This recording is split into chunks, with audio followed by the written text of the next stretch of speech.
What's up, guys? Laura here with STP, and as you can tell, I'm not in my normal surroundings today. I'm actually in Philadelphia, of all places, for the NTPA Summer Conference. That's the National Test Prep Association. I was even a panelist today, which was really awesome. But I really wanted to make this video because we had a College Board VP come and speak and take Q&A.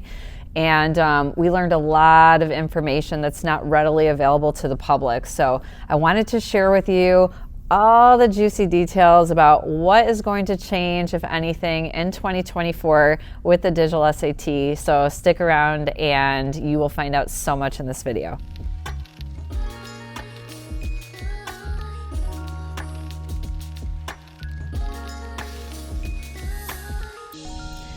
So it turns out that the test isn't scored in the way that many of us thought that it was. So easy questions aren't necessarily worth 10 points, whereas hard questions are worth 30 points. She definitely put the kibosh on that misnomer, but she didn't really say one way or the other how it's scored based on difficulty level. So it kind of was like this nebulous, ambiguous thing that we still really don't or can't drill down on. But she did discuss how whether you get the harder second module or the easier second module, you still have the capability to meet the college readiness benchmark in both the English and the math.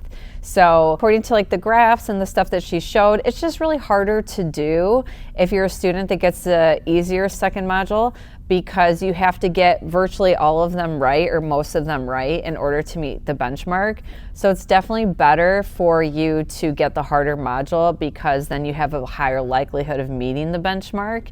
And really all meeting the benchmark means is when you get your score report, it'll put a check mark or an X. So a check mark means you did meet the benchmark in math or English, and then the X means you still have more work to do. And it's just a nice thing for colleges to see, because when they are basically handing out their spots for the coming admission cycle, they just want to make sure that they're giving their spots to students that can handle the academic rigor at their institution. So obviously you're going to want to show that you're ready and you've met the benchmark. Okay, and they also talked about the scrap paper usage in 2024. So right now, they're definitely sticking with the one piece of paper to start. Basically, she cited saving the trees. I guess it's an environmental concern College Board has. However, there is a silver lining. So she, in her language in her slides, mentioned that in fall of 2024, the proctor script language will change to allow for students to ask for additional scrap paper before the test starts in order to reduce disturbances during the test. This is such good news, because I can't tell you guys how many students I have personally that feel anxiety over potentially needing extra scrap paper and not wanting to spend precious time while the clock is ticking down during the test asking for it. So fall of 2024, you guys can ask for more scrap paper up front. Okay, so the other thing that was talked about, back to the scoring algorithm, was the curve and how much smoother the curve is now with the digital SAT versus the paper test. And what I mean by that is the paper test, sometimes you would miss a question and it would drop you down like 20 points. So you'll notice on some conversion charts from paper tests, you may go from an 800 down to a 780. And so there was increments that were entirely missing out of that 800 score. And now, according to our College Board representative that was here today, that is not the case. You can score virtually any increment on the test from, an 800, 790, 780 on down, which was nice to hear. But to be honest with you guys, I'm a little skeptical, and I didn't get a chance to ask her about the situations where if a student misses one question, then they drop down to like a 770, as we've seen on some of the practice tests. I'm speculating that maybe there are other questions that you could miss that would only drop you down to a 790. So that's the situation with the scoring algorithm. Okay, here is one of the best tidbits that we got today, the best news. There will be more College Board official practice tests before the end of 2024. So that's something to celebrate. She definitely recognized that we are in need of more practice tests. Students need more practice tests. So that is something to look forward to. She did not say exactly when they would be coming out. She did not say exactly how many were going to be coming out, but expect more on the way before the end of December 2024. Okay, on the flip side, I have a little bit of bad news for you guys.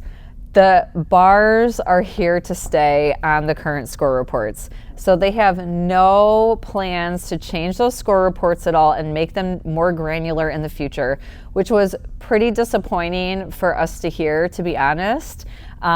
She definitely made a case and justified why she thought the bars were helpful. While we all kind of shook our heads no as she was saying this, but like as a test prep coach, in my own experience, I feel like it would be more helpful to know what types of questions within that subcategory a student is missing to be able to truly drill down on those specific skills. Because, for instance, if you're missing a few bars in expression of ideas, the skills you need to answer a note-taking question is much different than the skills you need to answer a transition question. So unfortunately, it's going to come down to what we have as test prep coaches. I will say that we have an amazing Excel spreadsheet that has been built out via the NTPA, where we can actually enter each student's data from each practice test that they take, as well as all the College Board question bank question sets. And it will essentially tell us what categories and what types of questions they're weakest in, which is so helpful. So, that's something that we can offer our students. So if you're interested in one-on-one tutoring, I'll put a link up here right now. Just go to our website, fill out a consultation form. And I think I'm also going to allow everybody who takes our self-paced courses to access these Excel spreadsheets free of charge. So if you're interested in doing some self-study and then you want to use the spreadsheets to figure out where you're lacking, I will link up to our self-paced courses. Those should be in by the time you watch this video. So I'm really excited about that, because I think that that's going to be a super important tool moving forward, because we need to target weaknesses, not strengths.